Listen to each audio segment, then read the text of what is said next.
तो दोस्तों, आइए जल्दी से शुरू करते हैं कक्षा 8 का छठवां chapter combustion and flame. Combustion का मतलब है दहन और फ्लेम का मतलब है ज्वाला। तो दहन और ज्वाला से संबंधित हम देखेंगे यहाँ पे चैप्टर।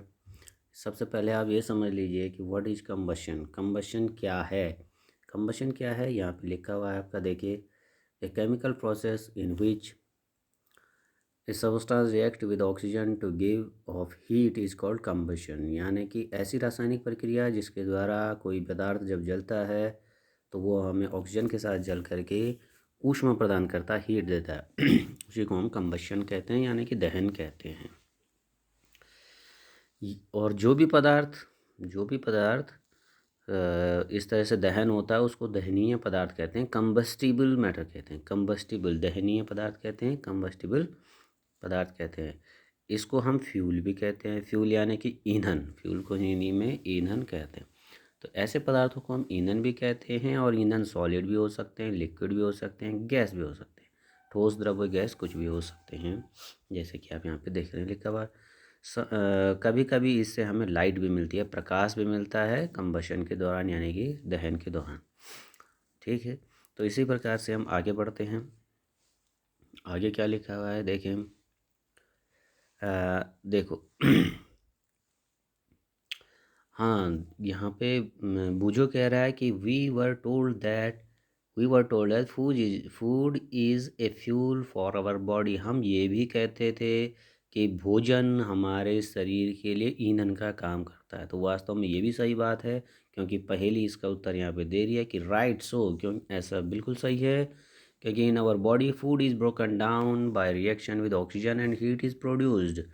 ये हम कक्षा 7 में पढ़ चुके हैं कि जब भी हम भोजन करते हैं हमारे शरीर के द्वारा उसको तोड़ा जाता है ऑक्सीजन के साथ क्रिया करके, और उससे हमें हीट मिलती है, एनर्जी मिलती है। यहाँ पे एक्टिविटी 6.1 में आप ये टेबल भरेंगे, इसको आप कॉपी में करेंगे। इसमें कंबस्टिबल यानी कि दहनीय और अदहनीय पदार्थ, यानी कि जो जलते हैं, जो नहीं जलते हैं, ऊष्मा देने और हमें ऊष्मा देते हैं या नहीं देते हैं, उस आधार पर इनको बांटना है। जैसे ये लकड़ी है, वुड वुड कंबस्टिबल है, जलती है। पेपर कंबस्टिबल है। आयरन नेल कंबस्टिबल नहीं है, नॉन कंबस्टिबल है, यानी कि लोहे की कील नहीं जलती। केरोसिन ऑयल कंबस्टिबल है। स्टोन पीस नॉन कंबस्टिबल है। स्ट्रॉ जो है जलता है, प्लास्टिक का है।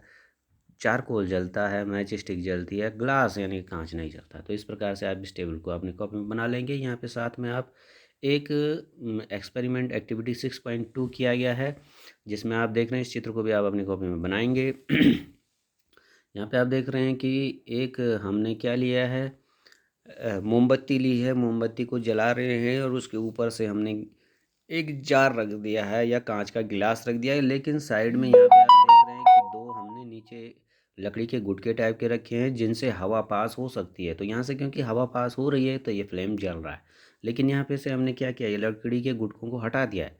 हटाने की वजह से यहाँ हवा पास होनी बंद हो गई है, जिसकी वजह से ये बुझ गया है। वास्तव में हवा का मतलब ये है कि वो ऑक्सीजन की सप्लाई यहाँ पे बंद हो गई है। ऑक्सीजन बहुत ज़रूरी होती है किसी भी चीज़ के दहन के लिए।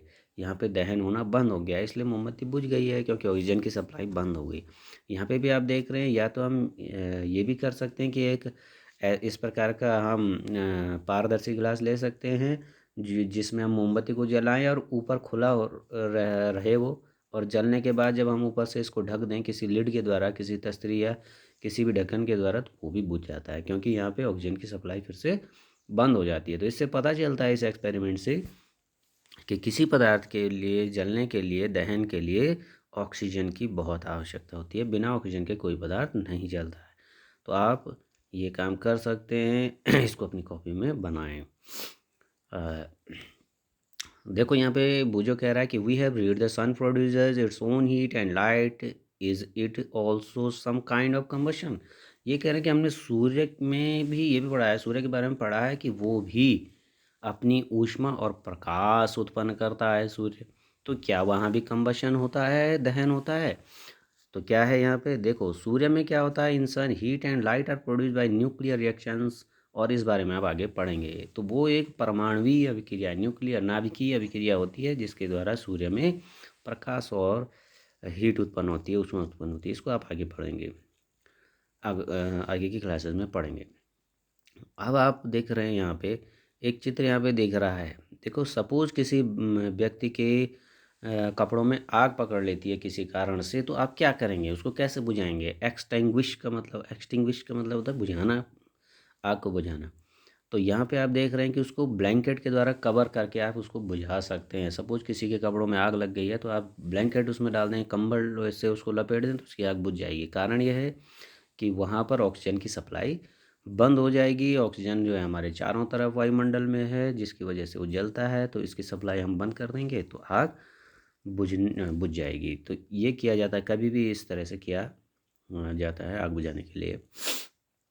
यहाँ पे आप देख रहे हैं जंगल में आग लगी हुई है। ये कैसे लगी हुई है? बहुत सारे कारण होते हैं जंगल में आग लगने के। ज़्यादातर कारण इंसान ही पैदा करते हैं, लेकिन कभी कभी जंगल में अपने आप भी आग लग जाती हैं। कोई पत्ते रगड़ के, बांस आपस में टकर खा रगड़ जाते हैं गर्मियों के टाइम पे, तो चिंगारी निकल के आग पकड़ लेती। या पत्थर कहीं से गिर रहे हों तो चिंगारी पकड़ के आग पकड़ लेती। और उसको बुझाना बहुत मुश्किल हो जाता है, क्योंकि वायुमंडल में ऑक्सीजन उसका साथ देती है जलने में। अब हम आगे देखते हैं कि कौन सा तापमान है। आप देखते हैं गर्मियों में आग आसानी से लग जाती है, ठंडियों में आग आसानी से नहीं लगती है। या ठंडियों में लकड़ियाँ इतनी ठंडी होती हैं कि उनको जलाना बहुत मुश्किल होता है। उसमें फिर मिट्टी का तेल वगैरह डाल करके आप जलाते हैं, लेकिन कभी कभी मिट्टी का तेल भी आसानी से आग नहीं पकड़ता, उसको भी थोड़ा गर्म होना होता है। तो वो मिनिमम तापमान, वो लोएस्ट टेम्परेचर, यहाँ पे लिखा है the lowest temperature at which the substance catches fire is called its ignition temperature. उस तापमान को, उस कम से कम उस तापमान को जिस तापमान पर कोई भी पदार्थ आग पकड़ता है, उस तापमान को उस पदार्थ का इग्निशन टेम्परेचर यानी कि दहन ताप या ज्वलन ताप कहा जाता है, जिसमें वो आग पकड़ लेता है। आपने देखा है कि माचिस की तीली एकदम से आग पकड़ लेती है जैसे ही हम उसको रगड़ते हैं, यानी कि उसका ज्वलनताप कम होता है। तो जो भी पदार्थ आसानी से आग पकड़ते हैं उनका ज्वलनताप कम होता है। जो आसानी से आग नहीं पकड़ते हैं, उनको गर्म करने की आवश्यकता होती है, उनका ज्वलनताप अधिक होता है। अच्छा, आप यहाँ पे देख रहे हैं एक्टिविटी 6.4 में क्या किया गया है। यहाँ पे वाटर, एक कागज का की कीप बनाई गई है और उसमें पानी भर करके सीधे सीधे फ्लेम पर, मोमबत्ती की फ्लेम पर इसको गर्म किया जा रहा है। कागज नहीं जल रहा है। लेकिन यहाँ दूसरी तरफ क्या है कि बिना पानी के कागज़ को लगाया जा रहा है, तो वो कागज़ जल जाएगा। ऐसा क्यों होता है दोस्तों? ऐसा इसलिए होता है क्योंकि यहाँ पर जो भी हम तापमान यहाँ पे देते हैं, वो कागज़ आग नहीं पकड़ पाता है। कारण ये है कि जो भी तापमान यहाँ दिया जाता है, वो पानी उस तापमान को ले लेती है, यानी कि पानी गर्म होने में उस तापमान का इस्तेमाल करता है। और यहाँ पर पानी नहीं है, इसलिए सीधे सीधे आग पकड़ लेती, कागज़ आग पकड़ लेता है। आगे बढ़ते हैं, इसमें और क्या क्या है देखिए। यहाँ पे फायर एक्सटिंग्विशर का इस्तेमाल किया जा रहा है आग बुझाने के लिए। तो ज़्यादातर हम पानी का इस्तेमाल करते हैं आग बुझाने के लिए। कॉमनली, सामान्य तौर पर पानी का इस्तेमाल किया जाता है। ये हमारे फायर ब्रिगेड की गाड़ी है, जो कहीं पे भी आग लगी होती है तो पहुंच जाती है आग बुझाने के लिए। इसके लिए एक नंबर इस्तेमाल किया जाता है, कॉल नंबर, और वो आप ढूंढें गूगल में। जब भी आपको आवश्यकता हो आप तुरंत उस पर कॉल करके उसको बुला सकते हैं। अच्छा, फायर को कैसे कंट्रोल किया जा सकता है, कैसे आग को बुझाया जाता है? तो साधारण तौर पर पानी के द्वारा हम आग को बुझाते हैं, लेकिन कभी कभी क्या होता है कि कुछ पदार्थ ऐसे होते हैं जो, जैसे कि पेट्रोल में आग लग गई, या ज्वलनशील पदार्थ जो होते हैं उनमें आग लग गई है। तो पेट्रोल में क्या होता है कि अगर हम पानी से बुझाने की कोशिश करेंगे तो पानी भारी होता है। पेट्रोल में जैसे ही पानी पड़ता है वो नीचे चला जाता है, पेट्रोल ऊपर आ जाता है, और आग बुझना संभव नहीं हो पाता है। इसलिए जो है हम इस प्रकार के पदार्थों को पानी से नहीं बुझा सकते हैं। तो इसके लिए हम क्या इस्तेमाल करते हैं? आपने ये फायर एक्सटिंग्विशर की बोतल देखी होगी। कई जगह सरकारी ऑफिसों में ये देखो, कार्यालयों में ये लगे होते हैं बाहर, या बैंकों में, या अपने गाड़ियों में, कई जगह इनको देखा होगा। इनमें क्या होता है एक्चुअली, इनमें कार्बन डाइऑक्साइड भरी होती है, लिक्विड कार्बन डाइऑक्साइड भरी होती है, जो सबसे बेहतरीन फायर एक्सटिंग्विशर है, यानी कि आग बुझाने के लिए इसका इस्तेमाल किया जाता है। कहीं पे भी कार्बन डाइऑक्साइड डाल दी जाए तो वो एक परत का काम करती है, क्योंकि ऑक्सीजन से हल्की होती है। तो वो वहाँ पर एक, उसकी सतह पर, जहाँ पर आग लगी है उसकी सतह पर एक परत का काम कर लेती है, ब्लैंकेट की तरह। और फिर ऑक्सीजन की सप्लाई बंद हो जाती है और वो आग बुझ जाती है। दूसरा ये भी है कि जैसे ही ये हाई प्रेशर में होती है, जैसे ही इसका नॉब हम खोलते हैं, ये इसका एकदम से आयतन बढ़ता है गैस का और वो एकदम से ठंडी हो जाती है। इसको जूल थॉम्सन इफेक्ट भी कहते हैं। जूल थॉम्सन प्रभाव के कारण जैसे ही गैस जो है बाहर निकलती है वो एकदम से ठंडी हो जाती है, तो ठंडे के कारण भी वो उसका ज्वलन ताप कम हो जाएगा और आग बुझने में आसानी हो जाएगी। इस प्रकार से कार्बन डाइऑक्साइड सबसे बेहतरीन आग बुझाने वाला एक पदार्थ है। अब देखते हैं हम कि टाइप्स ऑफ कंबशन, यानी कि दहन कितने प्रकार के होते हैं। देखो दोस्तों, दो प्रकार के कंबशन होते हैं। जैसे गैस, जैसे आप एलपीजी गैस है, उसमें आप जैसी चिंगारी लगाते हैं एकदम से आग पकड़ लेता है, तो उनको हम रैपिड कंबशन कहते हैं। ऐसे प्रोसेस को हम क्या कहते हैं? रैपिड कंबशन, यानी कि त्वरित दहन इसमें होता है। जबकि कुछ में ऐसा होता है कि वो एकदम से आग नहीं पकड़ते हैं, लेकिन वो धीरे धीरे जो है जलते हैं। और उसमें जो है किसी भी प्रकार का आपको माचिस या कुछ भी चिंगारी देने की आवश्यकता नहीं होती है, वो अपने आप वायु के संपर्क में आकर के जलने लगते हैं। तो उसको हम कहते हैं स्पॉन्टेनियस कंबशन, यानी कि स्वतः प्रवर्तित दहन, यानी अपने आप प्रकृति में जो अपने आप दहन की प्रक्रियाएं हो रही होती हैं उनको हम स्पॉन्टेनियस कंबशन कहते हैं। तो दो प्रकार के दहन हो गए, rapid combustion and spontaneous combustion. इनको आप ढंग से समझ लें। पहली बात रैपिड कंबशन, यानी कि जो एकदम से आग पकड़े चिंगारी के द्वारा, और दूसरा वो जो बिना चिंगारी के अपने आप प्रकृति में किसी भी कारण से दहन हो रहे हों। आगे देखिए, आपने देखा होगा क्रैकर्स आप जलाते हैं, पटाखे फोड़ते हैं, तो उसमें क्या होता है कि केमिकल भरे होते हैं, और जब भी हम उसको चिंगारी देते हैं तो उन केमिकल्स में एक एक्सपेंशन होता है। वो जब जलते हैं तो उनमें गैस बनती है, और उस गैस को बाहर निकलने के लिए जब जगह नहीं मिलती है तो एक ब्लास्ट होता है, वहाँ पे एक्सप्लोजन होता है, और इसके द्वारा जो है आपको आवाज़ सुनाई देती है, लाइट साउंड सुनाई देता है, हीट मिलती है।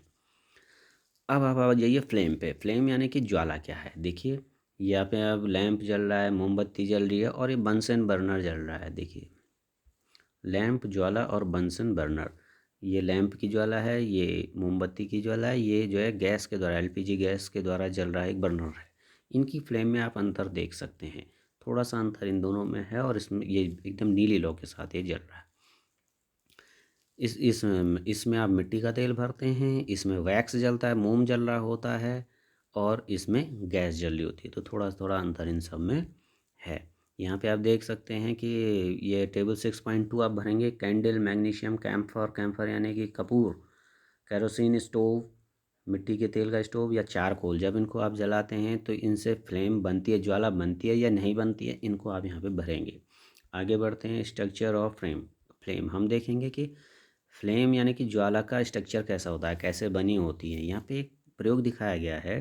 तो यहाँ ये एक छोटी सी ट्यूब है जो हमने टोंग के द्वारा पकड़ी हुई है। ये एक टोंग है जिससे हम पकड़ते हैं, एक ट्यूब है। इस ट्यूब से, ग्लास ट्यूब या कोई भी मेटल की ट्यूब हो सकती है, उसको जब हम इस ज्वाला पे लगाते हैं तो ऊपर थोड़ी देर के लिए यहाँ पे मोम माचिस जलती है। अगर हम उसके मुंह पे एक दूसरी तरफ को, उस ट्यूब की दूसरी तरफ को माचिस जलती हुई ले जाएं तो वहाँ पे वो जलती है।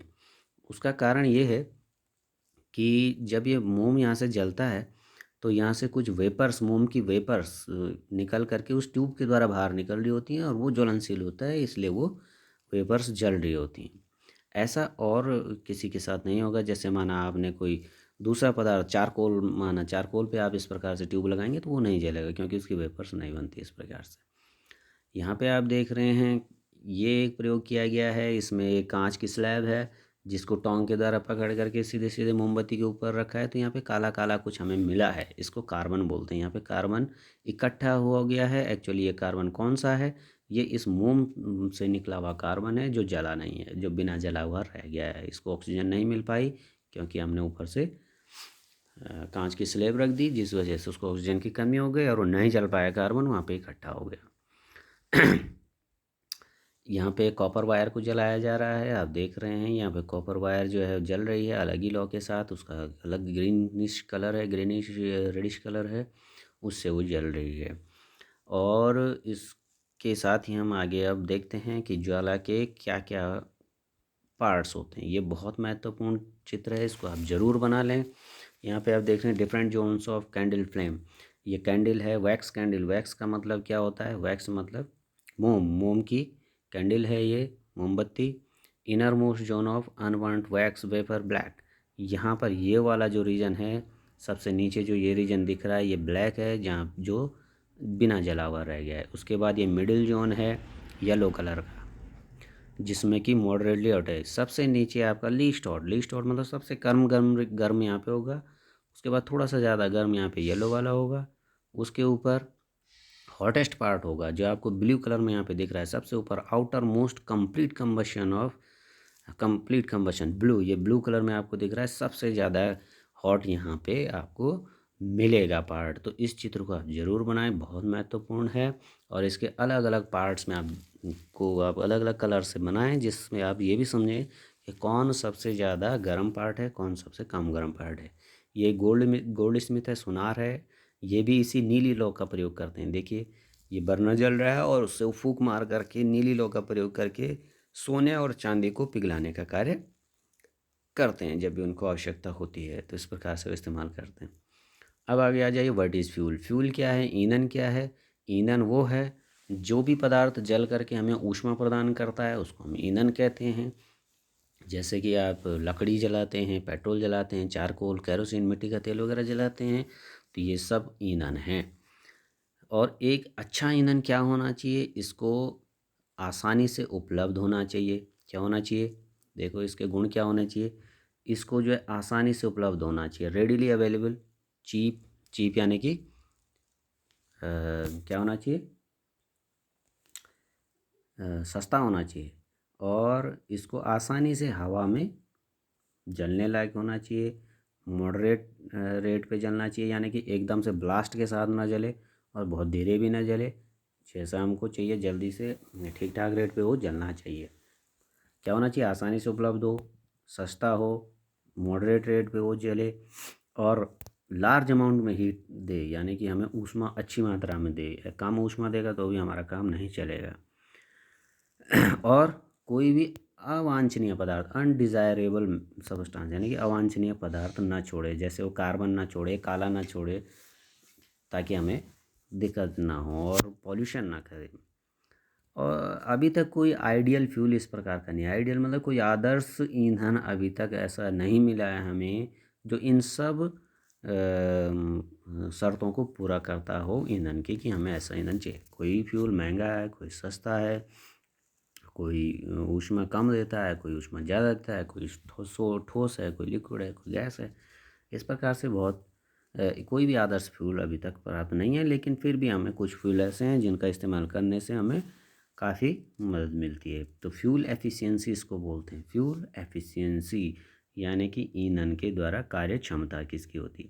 देखो कोई भी ईंधन जब हमें 1 किलो उसको जलाते हैं, यहाँ पे लिखा है 1 किलो ऑफ ए फ्यूल, जब 1 किलो ईंधन कंबशन किया जाता है तो उससे जितनी भी हीट हमें मिलती है उसको हम कैलोरीफिक वैल्यू कहते हैं, उसकी कैलोरी मान कहते हैं, उस पदार्थ का कैलोरी मान कहते हैं, जब उसका 1 किलो जलाने पर हमें जितनी भी ऊष्मा मिलती है उसको हम उसके कैलोरी मान कहते हैं। और यहाँ पर जो है टाइप्स ऑफ फ्यूल्स के लिए एक सारणी बनाई गई है, जिसमें सॉलिड, लिक्विड और गैसियस फ्यूल्स के आप उदाहरण भर सकते हैं कि कौन कौन गैस हैं, कौन लिक्विड हैं, कौन क्या है। और कैलोरीफिक मान को किलो जूल पर किलोग्राम में व्यक्त किया जाता है। इसका मात्रा क्या है, किलो जूल प्रति किलोग्राम। देखो यहाँ पे कुछ फ्यूल्स हैं, कावडंग केक यानी कि जो गोबर का उपला होता है, वुड लकड़ी, कोयला, पेट्रोलियम, मिट्टी का तेल, diesel, methane, CNG, compress natural gas, LPG, liquid petroleum gas, biogas, hydrogen, ये सब जो है यहाँ पे फ्यूल है, इनकी कैलोरीफिक वैल्यू दी गई है। सबसे ज़्यादा यहाँ पे आप देखें हाइड्रोजन का है 1,50,000 किलो जूल प्रति किलोग्राम। 1 किलोग्राम हाइड्रोजन जलाने पर इतनी ऊष्मा हमको मिलती है, और कावडंग से इतनी मिलती है, यहाँ इतनी मिलती है। अब हम हाइड्रोजन का इस्तेमाल क्यों नहीं करते जब इतनी सारी ऊष्मा मिलती है, क्योंकि ये बहुत ही ज्वलनशील होता है, विस्फोट कर सकता है, इसलिए इसका इस्तेमाल करना आसान नहीं है। अच्छा, अब ईंधन के जलाने से हमें क्या क्या नुकसान होते हैं। तो सबसे पहली बात तो ये है कि कार्बन फ्यूल, जैसे हम लकड़ी, कोयला, पेट्रोलियम जलाते हैं तो इनसे अनबर्न्ड कार्बन, यानी कि जो कार्बन नहीं जला होता है वो धुएं की तरह या काला काला पदार्थ की तरह वायु में चला जाता है, जो कि बहुत ज़्यादा प्रदूषक होता है। अस्थमा के मरीजों के लिए अस्थमा पैदा कर सकता है, रेस्पिरेटरी डिजीज़ यानी कि श्वास की परेशानियाँ कर सकता है। और हम लोग क्या कर रहे हैं कि क्योंकि एलपीजी बहुत महंगा है और बाकी के फ्यूल बहुत महंगे हैं, इसलिए हम लकड़ियाँ ज़्यादा इस्तेमाल करते हैं, जिस वजह से डिफ़ॉरेस्टेशन भी होता जा रहा है, यानी कि वनों का उन्मूलन भी होता जा रहा है। वनों का कटान बहुत ज़्यादा हो रहा है, लकड़ियाँ काट रहे हैं काटे जाने की वजह से। दूसरा क्या नुकसान है, जब पूरी तरह से कोई भी फ्यूल नहीं जलता है तो कार्बन मोनोऑक्साइड गैस भी बनती है। कार्बन मोनोऑक्साइड गैस ये बहुत ही विषैली गैस है, पॉइजनस गैस है। और ये जब भी हम बंद कमरे में अगर कोई कोयला वगैरह जलाते हैं और वहाँ हम रहते हैं, हवा का आदान प्रदान वहाँ अगर नहीं होता है, तो ये कार्बन मोनोऑक्साइड गैस हमारे ब्लड में घुल जाती है, रक्त में घुल जाती है, और जिस वजह से सडन डेथ भी हो जाती है। सोए सोए में ही इंसान मर जाता है। यहाँ पे बूझो बता रहा है, ओहो, इसीलिए हम कहते हैं, यही एडवाइस दी जाती है हमें कि कभी भी बंद कमरे में कोयला जला करके नहीं सोना चाहिए। तीसरा क्या नुकसान है कि बहुत most fuels release carbon dioxide in the environment. जो भी हम फ्यूल जलाते हैं कार्बन युक्त, वो ऑक्सीजन के साथ मिल करके जब जलते हैं तो वायुमंडल में कार्बन डाइऑक्साइड गैस छोड़ते हैं, और ये carbon dioxide gas global warming के लिए बहुत जिम्मेदार होती है। ग्लोबल वार्मिंग का मतलब होता है कि वैश्विक वैश्विक ऊष्मण विश्व की ऊष्मा बढ़ती जा रही है, जिस वजह से हमारे ग्लेशियर पिघलते जा रहे हैं, समुद्र का लेवल बढ़ता जा रहा है, और समुद्र के किनारे के जितने भी एरिया हैं वो डूबते जा रहे हैं, डूबते जा रहे हैं, लगातार डूबते जा रहे हैं। तो ये एक ग्लोबल वार्मिंग सबसे बड़ी चुनौती इस समय हमारे पास है, जो कार्बन डाइऑक्साइड के बढ़ते बढ़ते स्तर की वजह से होती है। चौथा क्या होता है कि जैसे सल्फ़र डाइऑक्साइड गैस जब जब कोयला या डीजल जलता है तो सल्फ़र डाइऑक्साइड गैस भी वायुमंडल में आती है। ये बहुत ज़्यादा सफोकेटिंग एंड कोरोसिव गैस है। सफोकेटिंग का मतलब दम घोटू गैस है, और कोरोसिव गैस भी है। ये इसके कारण से धातुओं में जंग एकदम से लग जाता है। तो इससे जो है ऑक्साइड्स ऑफ नाइट्रोजन भी निकलते हैं पेट्रोल इंजन से। नाइट्रोजन के ऑक्सीजन भी ऑक्साइड्स भी निकलते हैं, सल्फर के ऑक्साइड्स भी निकलते हैं, जो बारिश के साथ मिल करके रेन वाटर के साथ मिक्स होकर के अम्ल बनाते हैं, एसिड बनाते हैं, और ऐसी वर्षा को हम एसिड रेन कहते हैं, अम्लीय वर्षा कहते हैं, जो कि बहुत ज़्यादा नुकसान करती है हमें, फसलों को, हमारी बिल्डिंग्स को, हमारी मिट्टी को बहुत नुकसान पहुंचाती है। इस बारे में आप पिछली कक्षा में पढ़ चुके हैं, अम्लीय वर्षा के बारे में। डीजल पेट्रोल की वजह से ऑटोमोबाइल के क्षेत्र में डीजल पेट्रोल के बदले अब सीएनजी कंप्रेस्ड नेचुरल गैस का इस्तेमाल ज़्यादा होता है, क्योंकि ये थोड़ा सा क्लीनर फ्यूल है, यानी कि इससे कम मात्रा में प्रदूषक गैसें निकलती हैं। तो यहाँ तक हमारा चैप्टर कंप्लीट हो चुका है। इसको आप बार बार देख सकते हैं इस वीडियो को। और इस बारे में हमने क्या क्या कीवर्ड्स पढ़े हैं, acid rain, calorific value, combustion, deforestation, ये सब आप पढ़कर समझ लें। जो समझ में ना आए वो आप मुझसे पूछ सकते हैं। आपने क्या क्या इस चैप्टर से सीखा वो सब यहाँ पर आपको समरी दी गई है कि आपने क्या क्या चीज़ें इसमें सीखी। तो फिलहाल के लिए आप इतना ज़रूर करें, जो भी चित्र मैंने बताया आपको वो चित्र बनाएं और इसको ढंग से समझ लें। जितने टेबल यहाँ रखे उन टेबल्स को बनाएं, जो चित्र यहाँ रखे उन चित्र को, उन पिक्चर्स को ड्रॉ करें। जो जो आप कर सकते हैं इसको छोड़ दें, इसको करने की ज़रूरत नहीं है, बाकी आप करें, इसको भी करने की ज़रूरत नहीं है। जो जो आप बना सकते हैं, जो साइंटिफिक हैं उनको बनाएं, ये आदमी या ये बनाने की ज़रूरत नहीं, ये इस तरह की चीज़ें हम बनाएं। तो आज का सेशन यहीं ख़त्म करते हैं, उसके बाद हम कल आपको इसके क्वेश्चन आंसर्स बताएंगे।